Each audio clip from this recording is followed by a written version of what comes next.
BRS యువనేత క్రిషాంక్ను arrest చేయడాన్ని తీవ్రంగా ఖండిస్తున్నాను. మీ ఎర్రంరెడ్డి తిరుపతి రెడ్డి.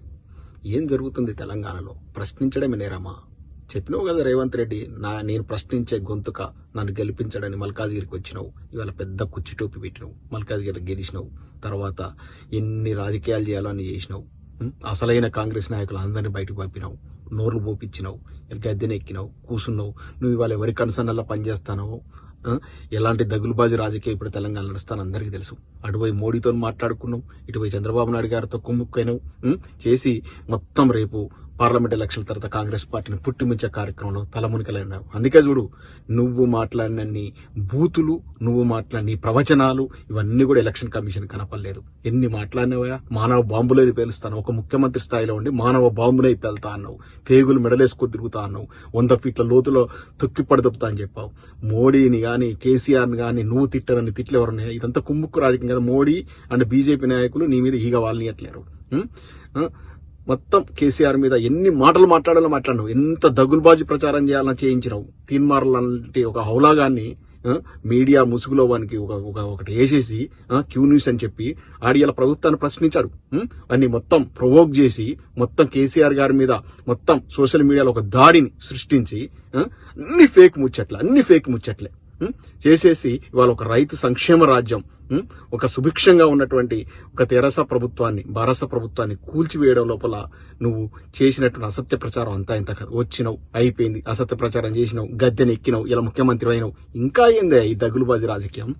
నీ యొక్క ఇవాళ తెలంగాణ ప్రజలారా చూడండి, ఒక ముఖ్యమంత్రి అనే వ్యక్తి ఎంత ఆదర్శప్రాయంగా ఉండాలంటే రైలు ఇంజన్ లాగా ఆయనను అనుసరిస్తూ కొన్ని కోట్ల మంది ఫాలో అవుతూ ఉంటారు. అటువంటి ముఖ్యమంత్రి ఇవాళ ఎటువంటి ఫేక్ ప్రచారం చేసాడు చూడండి. ఇది దొంగల రాజ్యం. ఈ దొంగల రాజ్యంలో మొత్తం ఫేక్ డాక్యుమెంట్ల అసత్య ప్రచారం జరుగుతూ ఉంది.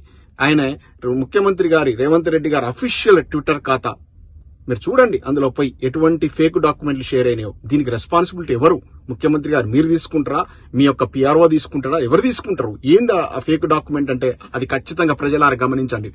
ఏం చేసిండంటే ఈ ఫేక్ డాక్యుమెంట్ ఏంటంటే, లాస్ట్ ఇయర్ మే మిడ్ లో, జనరల్ గా మే మిడ్ లో ఏమైతుంది, మనకు యూనివర్సిటీలలో కానీ కాలేజీలకు కానీ స్కూళ్ళకు కానీ హాలిడేస్ ఇస్తారు. ఎందుకంటే అప్పుడు విపరీతమైన ఎండలు కొడుతూ ఉంటాయి. హాలిడేస్ ఇస్తారు, ఒక 1.5 month మనకు సమ్మర్ హాలిడేస్ ఇస్తారు.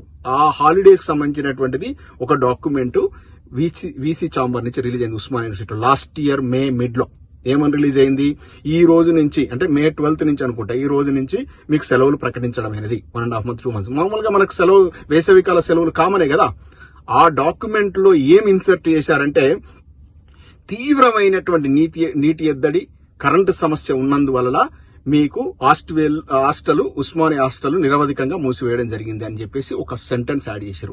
అసలు యాక్చువల్ ఒరిజినల్ డాక్యుమెంట్లు ఏముందంటే, వేసవి సెలవుల సందర్భంగా మిడ్ మే నుంచి, అంటే మే మధ్యలో నుంచి 12వ తారీఖు తర్వాత నుంచి మీకు సెలవులు ప్రకటించడం అనేది ఉంటే, దాంట్లో ఏమి యాడ్ చేశారంటే తీవ్రమైన నీటి ఎద్దడి, కరెంటు సమస్య వల్ల మీకు హాలిడేస్ ఇచ్చినామని చెప్పేసి ఫేక్ డాక్యుమెంట్ సృష్టించి దాని మీద వేసినట్టు ముద్ర కూడా ఫేకే.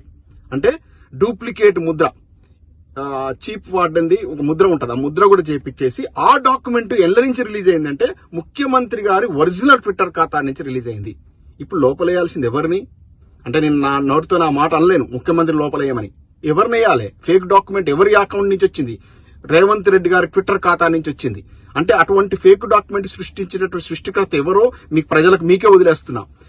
ఆ ముఖ్యమంత్రి ఏమో చాలా గొప్పోడట. ఇప్పుడు దాన్ని ప్రశ్నించిన క్రిషాంక్ని తీసుకెళ్లి నువ్వు ఇట్లాంటి ప్రచారం చేస్తావా అంటే, ఆయన ఏం చేసిండంటే, ఈ ఫేక్ డాక్యుమెంట్ ఇట్లా జరుగుతోంది, ఉస్మానియా యూనివర్సిటీలో ప్రభుత్వం ఇట్లా చేస్తాంది, ఇట్లాంటి దగులుబాజీ రాజకీయం చేస్తాంది, ప్రజల దృష్టికి తీసుకొచ్చే ప్రయత్నం చేసిండు. ఆయన తీసుకెళ్లి లోపలేసారు.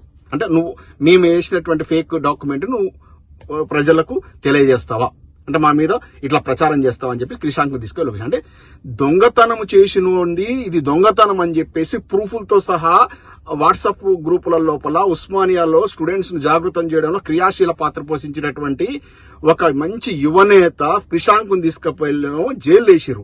Fake document